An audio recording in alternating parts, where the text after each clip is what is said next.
pessoal, tudo bem?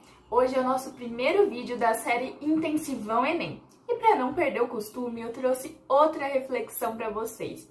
Vocês já pararam para pensar que ler, falar, escrever são ações que nos permitem compreender o mundo e o outro e ao mesmo tempo nos posicionar, agir e produzir entendimentos? Isso mesmo! A linguagem é fundamental para a nossa constituição como sujeitos inseridos em uma sociedade em que ter um senso crítico e defender um ponto de vista é importantíssimo. Para dominar a linguagem, então, precisamos saber dissertar e argumentar sobre um determinado assunto.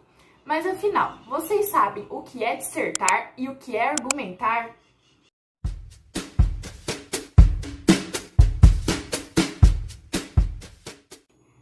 Apesar de serem atos discursivos complementares, a argumentação e a dissertação apresentam características próprias que permitem uma compreensão bem mais simplificada.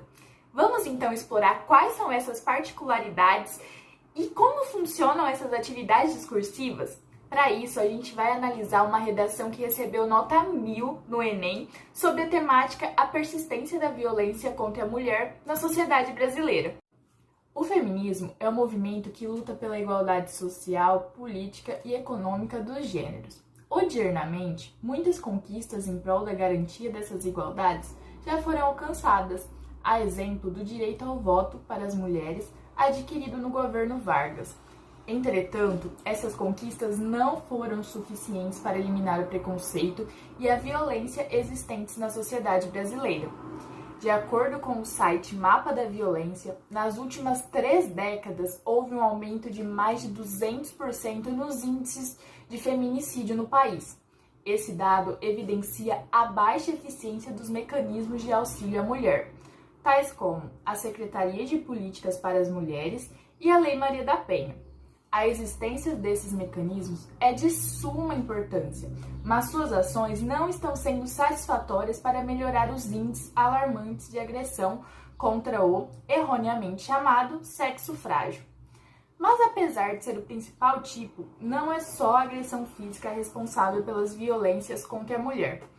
Devido ao caráter machista e patriarcal da sociedade brasileira, o preconceito começa ainda na juventude, com um tratamento desigual dado a filhos e filhas. Comumente nota-se uma maior restrição para o sexo feminino. Além disso, há a violência moral, ainda muito frequente no mercado de trabalho. Pesquisas comprovam que, no Brasil, o salário dado a homens e mulheres é diferente, mesmo com ambos exercendo a mesma função. Ademais, empresas preferem contratar funcionários do sexo masculino para não se preocuparem com uma possível licença maternidade. É evidente, portanto, que ainda há entraves para garantir a segurança da mulher brasileira. Desse modo, o Estado deve, mediante a ampliação da atuação dos órgãos competentes, assegurar o atendimento adequado às vítimas e a punição correta aos agressores. Além disso, cabe às empresas a garantia de igualdade no espaço laboral, pagando um salário justo e admitindo funcionários pela sua qualificação, livre de preconceitos. Por fim, é dever da sociedade o respeito ao sexo feminino, tratando igualmente homem e mulher. Assim, alcançar-se-á uma sociedade igualitária e de harmonia para ambos os gêneros. Primeiramente, a partir dessa leitura, a gente pode recordar que o texto dissertativo e argumentativo, exigido pelo Enem e pela maioria dos vestibulares, não é uma simples exposição de ideias. Esse tipo textual, como a gente está cansado de ver em manuais de redação, requer uma dupla funcionalidade, já que é argumentativo porque defende uma tese, uma opinião, e é dissertativo porque utiliza explicações para justificar. Então, vamos explorar como acontecem esses atos separadamente? A dissertação, de modo bem simples, parte do reconhecimento de um problema, de uma questão adversa sobre determinado assunto, que pode ser exposto, comparado, analisado, até mesmo classificado, definido, clarificando uma realidade e organizando conhecimentos para que o leitor consiga compreender, internalizar a produção textual. Assim, observe a problematização que a autora desenvolve a partir da temática proposta. A autora questiona essa violência contra a mulher e vai apresentando seu ponto de vista através de uma explicação sobre o que é feminismo e da exemplificação de direitos já adquiridos pelas mulheres em razão desse movimento, sucedendo na interpretação e exposição de um problema muito claro e condizente com a realidade. Ou seja, esse movimento dissertativo garante que o texto se organize na defesa de um ponto de vista, de um posicionamento visível sobre a conservação de uma brutalidade contra as mulheres brasileiras. Pronto, conseguimos identificar que há um posicionamento, há uma tese que orientará o desenvolvimento do texto. No entanto, sabemos que isso não é suficiente. Afinal, qual seria a eficácia de apenas apresentar uma problemática? Nenhuma, uma vez que isso consistiria em um texto que apenas expõe ideias. Para a eficiência do texto dissertativo argumentativo, é necessário argumentar, possibilitar o desenrolar de um raciocínio que atinja quem está lendo e que convença a respeito do posicionamento adotado, utilizar meios verbais para ter ações sobre o outro, compartilhar os modos de ver o mundo e a sociedade, compartilhar convicções a fim de persuadir e modificar o comportamento do nosso alvo.